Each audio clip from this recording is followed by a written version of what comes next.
welcome into episode 36 of The Checklist, brought to you by Secure Mac. I'm Ken Ray. I'm Nicholas Raba.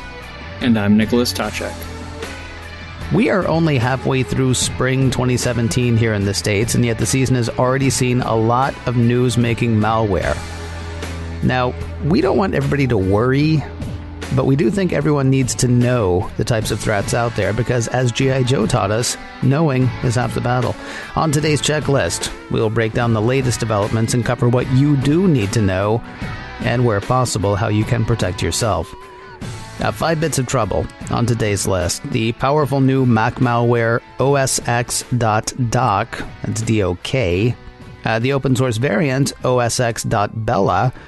The problem AppleScript creates for every Mac user, some well-known Russian malware that may be headed for the Mac, and finally a phishing trip that bagged 1 million users. Let's start at the top. What's up with OSX.doc? Well, we talk a lot about the various types of malware that could affect your Mac, but Trojan horses remain one of the most dangerous and widespread threats. The easiest way for a hacker to gain access to your computer isn't by exploiting vulnerabilities on the web. It's simply by asking you to install it yourself. That's the basic idea behind Trojans, of course. They disguise themselves to trick you into inviting them onto your system. Well, near the end of April, security researchers from Check Point discovered a new Mac Trojan with some extensive capabilities, dubbed OSX.doc. It gets its name from the German word, document, named for the malware's delivery vehicle. It's an infected zip file with the same name. Luckily, U.S. users are unlikely to have encountered the initial spread of this piece of malware in the wild.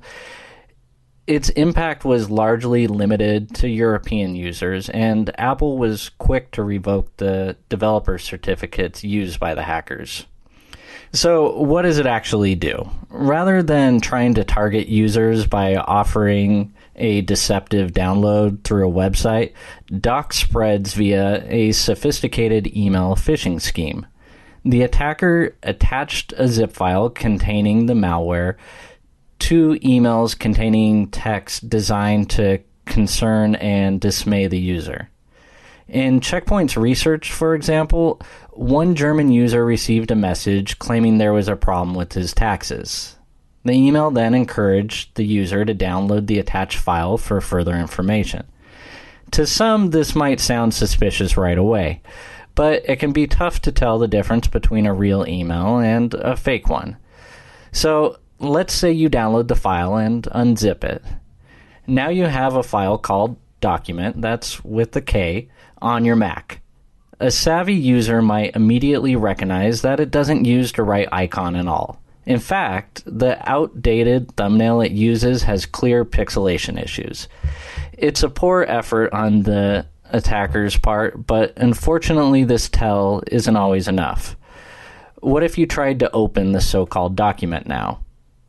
That's where the real attack begins. Users would normally receive an alert from the system when they try to open the file that it's an application and not the document that it claims to be. Should you click past this, though, you're immediately going to see another system window saying that you can't open the document due to file corruption. This window isn't actually a real dialog box. It's a fake box created by the malware through AppleScript, and we'll touch base on that subject a little bit later in this episode. Users can't click away from this box, though. Meanwhile, while this box is in front of your face, the malware has installed itself in your shared folder, where it can reinfect your machine later on. Doc acts like it's going to install system updates at this point by displaying a fake OS X update window. This window takes priority. It stays on top of everything, even after a restart, until you press the button to begin the update. Now it asks for your password. If you put it in, the system becomes unresponsive again as Doc installs thousands of components behind your back. Among the software dropped on your Mac is a utility that allows the malware to install Tor, and a utility that allows Tor to connect to the dark web via command line entries. Next, it switches your network settings so that your Mac always requires the use of a proxy. And finally, it forges a very high-level security certificate, allowing the attacker to pretend to be any website that the user visits. The result of all this complex work is actually very simple. Whenever you try to visit a website, the malware communicates with its dark web server and learns where to redirect your request. With the forged certificate in place, the attacker can now be a man in the middle. He's standing between you and the real website you want to visit, pretending to be and looking exactly like your destination. Any information you provide on the site will end up in the attacker's hand, no matter whether you're using HTTPS or not. With the root certificate compromised, no connection is truly secure now. The attacker has full access to anything you do while browsing. As a final touch, the malware deletes itself after installation completes, leaving your system with a wide open door.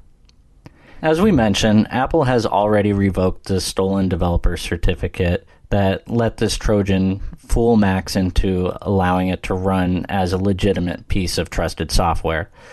Detection tools like MacScan 3 can detect and remove doc from infected machines, even though the chance of infection is slim. Otherwise, this version is now dead on arrival without a valid certificate.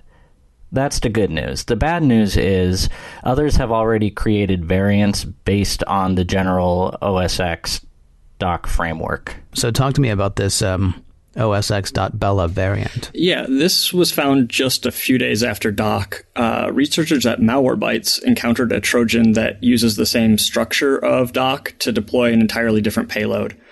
Rather than trying to intercept your web traffic, this version, which is named OSX.Bella, has an even more nefarious target, basically of all that wealth of information on your Mac itself. What makes Bella interesting is that the main payload is actually open source. Anyone can go and look at the Python script that powers it under the hood on the online code repository GitHub. So we'll get into that a little bit more in a second, but first let's do a quick breakdown of Bella and the data it wants to steal. The initial attack vector is the same as with doc, spear phishing style email encouraging you to download an attachment filled with important or time-sensitive documents. The wrapper for the malware is mostly the same. In fact, it even uses the same developer certificate that doc uses. That also means that Bella can no longer infect any Macs now since Apple revoked that certificate. However, hackers are always looking for new ways to forge or steal Apple's trusted certificates, so a new form of this threat could potentially come around again. And more to the point, anybody can sign up for a developer account with Apple for $99 and get a certificate. So it's not exactly a high barrier to entry for the malware, for the bad guys. Let's go back to, say you've downloaded this document, this infected document. You run it just like before with doc. Now, what happens next? A similar damaged file box pops up on your screen. But this time around, it's going to skip the fake macOS update window that doc uses. Instead, Bella installs the open source package we mentioned. That's where it gets its name. And created by someone we only know by their GitHub handle, which is Noah. Bella is an expansive effort. The developer seems to have been kind of making these nefarious Python scripts targeting Mac data for quite some time. And Bella brings all of these individual scripts together into one package and ties them together with extra functionality. Now, if you're still running Mac OS 10.12.1 or earlier, Bella can exploit known vulnerabilities in the system to give itself root access over your computer. If you've stayed on top of things and kept your machine up to date, the malware simply tries to phish your admin password. Using AppleScript, it pops up a prompt asking for your password to complete a system operation. Success in either case means that Bella would have free reign to let its scripts run wild on your machine. Now, at its most basic functionality, it can record screenshots and send them back to the bad guys kind of running the show. However, it can also capture any information flowing from your microphone or webcam. That's already a big breach of your privacy, but it's just the start of what's in store for those who might have fallen prey to Bella. It also searches for any available iMessage transcripts, SMS records. When it finds them, the malware packs them up and transmits them back across the internet to its command and control server. At its worst, Bella can use root access to find the decryption keys for your keychain in the system memory. With these, it can unlock your passwords and send them to its maker. If Bella compromised business systems, that could equate to a huge potential for expensive damage. Even for a personal user, it's a huge privacy breach. If you suspect you've encountered this malware, you should change your passwords immediately. With its sophisticated ability to extract data, you can't assume that your logins and passwords are secure anymore. As one final trick, the malware can even use Find My iPhone to learn the whereabouts of your devices. Now, it's a really good thing that Apple was quick to revoke the certificate that the malware uses to fool Gatekeeper. But remember, the source code for Bella is open source, and it's publicly available on GitHub, which means it's likely not the last that we've seen of these malicious scripts. Now, while the dock dropper is currently a dead end, it wouldn't surprise anyone if we saw Bella reappear inside another wrapper later on this year. We should be sure to note here that not all malicious activity and ability requires root access. Some of them are threats, even with just basic access to a standard user's account and the level of permission that comes with that. Now, with that in mind, it's important to remember how to protect yourself from Trojan horse and other similar types of threats. While hackers may try and trick us, most times it's kind of easy to tell when we should avoid a download. Being a little paranoid doesn't hurt anything here. How many times have you actually received a legitimate email completely out of the blue with an attachment that wasn't bogus, that wasn't a phishing attempt? Usually you have an idea that you're expecting a file from a coworker or friend, or these random, oh, hey, your bank account's compromised, or you need to fix your tax form. That's not generally how that kind of stuff arrives. The truth of the matter is, anyone who wants to share important data and information with you will probably find a more direct method than an unexpected email. So pay attention to those gatekeeper warnings and put on the brakes if you ever start to open a file and receive a warning that it's actually software. I should kind of clarify there. If you are opening what you think is a document and you see that warning, or an image file or a music file, something that's not, that you don't think is going to be an app. So that's just, it's a way that a lot of malware authors will try and trick users. They say it, they name it like it's a document. They might give it a document image, but it's really a program. So let's say you clicked on it and you're like, oh no, what did I just do? Like, what's the first thing you do? Like, unplug your computer? I mean, yes, you should have your security software and everything running up to date, all that. But if you don't, I mean, you don't want more software being installed on your computer. Is it too late once you've started that ball rolling? Well, if you accidentally click on it and you're still in the gatekeeper warning, you can cancel and the program won't run. But if you ignore gatekeeper, then then it's usually a matter of unplug your computer and turn off your internet and hope for the best. I mean, you're still gonna, the stuff goes at the speed of your computer.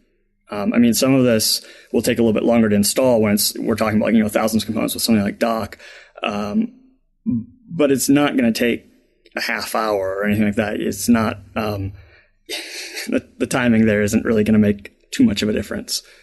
So a healthy level of suspicion for unknown files and content will help keep your machine safe, and so will solid anti-malware protection. Part of what makes Bella so deceptive, though, is its ability to create dialog boxes via AppleScript.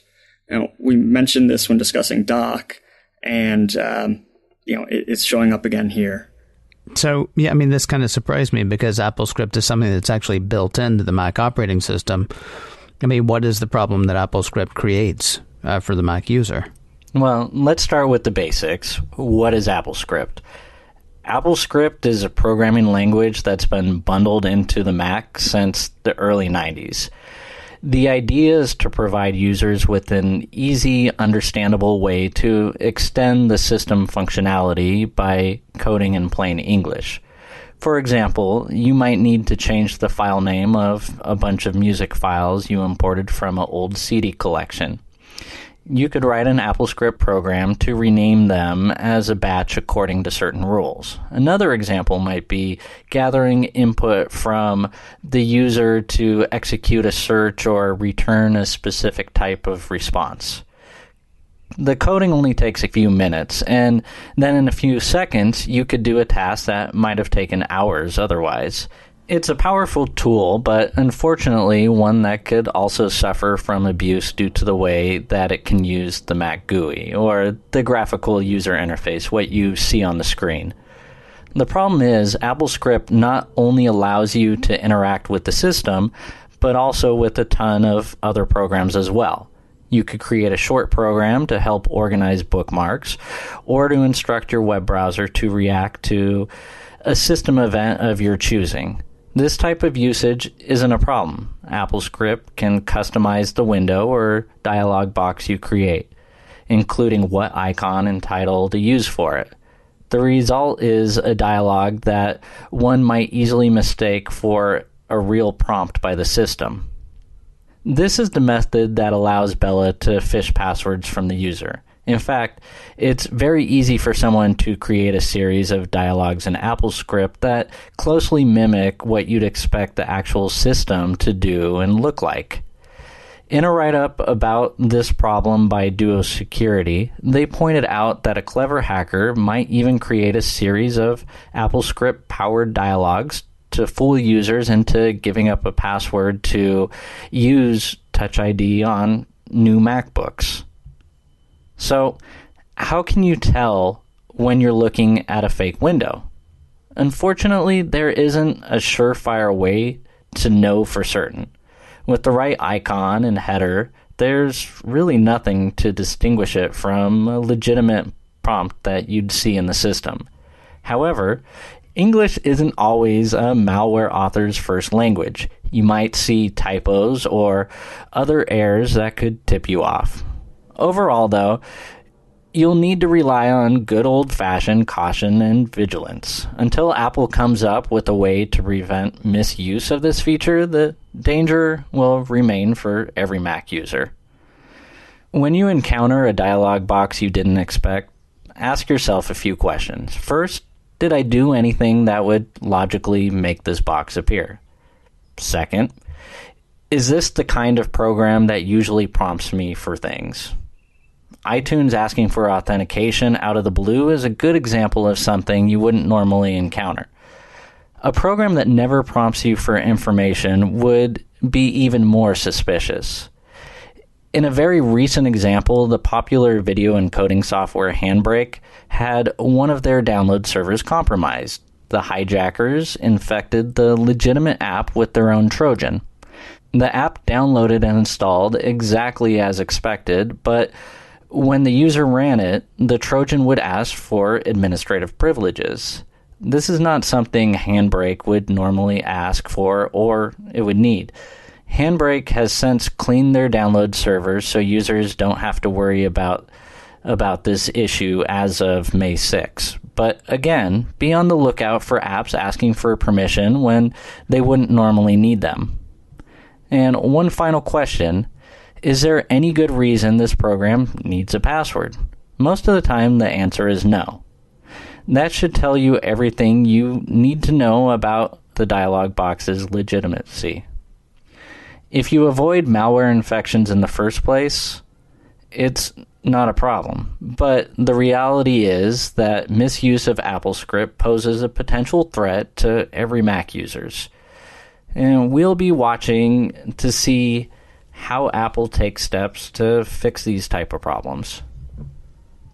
I kind of want to be snarky about this next one. Russians causing problems with computers? But I'll be less snarky than that. There's actually an old bit of Windows malware. I was surprised to see this. A bit of Windows malware that turned up in 2008, 9 years later, has made its way to the Mac.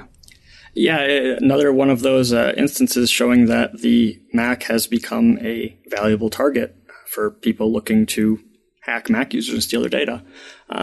Not all malware aims itself at infecting everyday users or seeking relatively mundane information, just like their username and password.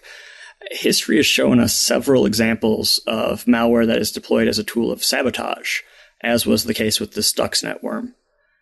Malware researchers pay very close attention to these major and advanced threats that have a footprint spread among computers all around the world. These so-called advanced persistent threats, or APTs, are the source of some of the nastiest malware on the internet. Researchers know one of these as the snake malware.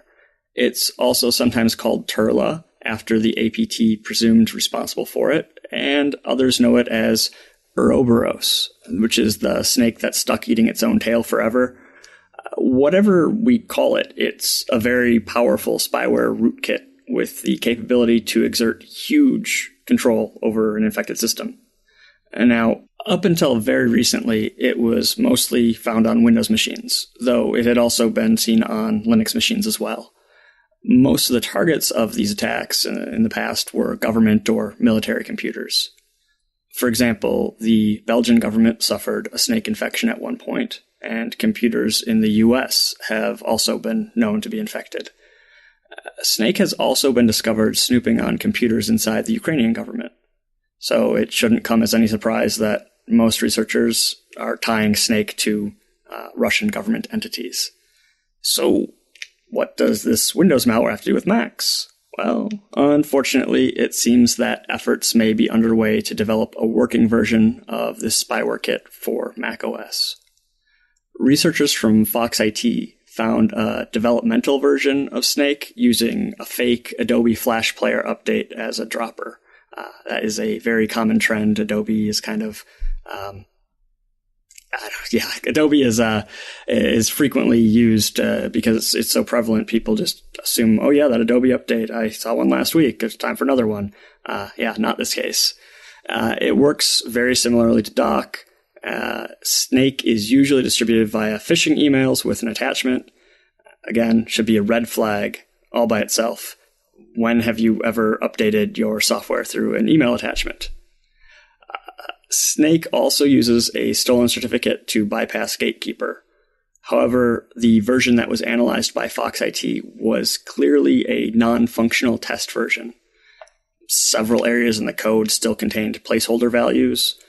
Debug functionality was also present, and the signature on the certificate was several months old at that point. So it's not likely that it's out in the wild in a working format quite yet, but it definitely shows that they're actively developing it and working towards that goal. While we can't say for sure when or if Snake will make its debut in a fully functional format on Macs, this is one story definitely to keep an eye out for. It's clear that macOS is becoming a bigger target for APTs, and with this campaign's targeted focus, the average user is unlikely to encounter Snake, but definitely those in a government or military or large business situations would be more likely, so they'd want to keep a closer eye on that type of story. And, of course, we'll be sure to update you with any new developments as they happen with this piece of malware. And finally, there was one last event about which I'm honestly only vaguely aware. I mean, I saw the headlines, but it seems like it might have hit over a weekend, and I was, well, not working. A phishing attack that netted a bunch of people via Google. Wait, you didn't actually get one of these emails? I got 2 of them. Did you really? I did. I didn't actually get one. Just a quick note, Ken. I think the reason you didn't see it is I believe Google had it fixed in like an hour and a half or 2 hours. It was like on Twitter, on social media, real quick, and Google fixed it. But it's Google, so there's a lot of users. I saw mentions of it all over the place, but by the time I actually, got around to looking, it seemed to be, it seemed to be cleared up. But I mean, for people like me who missed it, or maybe just for people who want a deeper understanding, let us know what happened. So someone launched a phishing campaign that was deceptively simple in design. The goal was to prey on the inherent trust users place in Google. A typical Google Doc phishing scheme is relatively easy to detect. You receive a link from someone, either in a message or via email, and the page that results is a fake login form. You could see a similar type of fake website hosted on Dropbox or another cloud storage service. But in this case, a quick look at your address bar will tell you everything that you need to know. It's not a real Google page, just a hosted document.